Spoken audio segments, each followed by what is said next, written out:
teemal! Miks? Kaotatakse ära lahtised prügikastid, kus meil on mõnus toitu võtta ja mune muneda. Just praegu toimub tuleviku inimeste konverents sel teemal. Tule ka vaatama.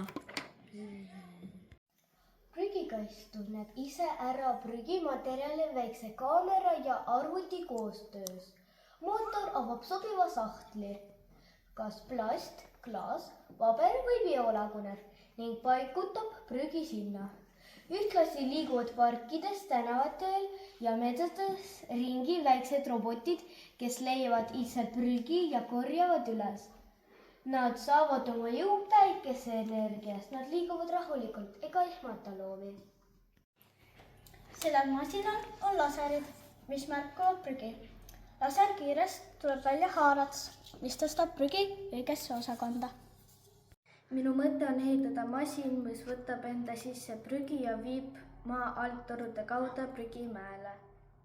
Selle masina nimi on PHV13, prügist hapniku valmistaja.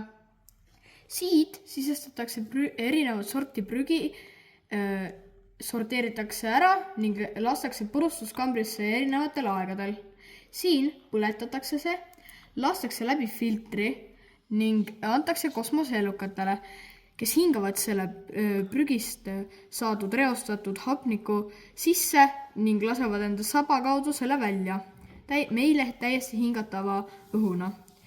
Siit liigub see siia kambrisse. Siit tuleb juurde ühte puhastusainet, mida valmistatakse süsihappegaasist ning see teeb selle õhu täiesti puhtaks. Siit lastakse see õhku. See masin võiks olla umbes igas riigis.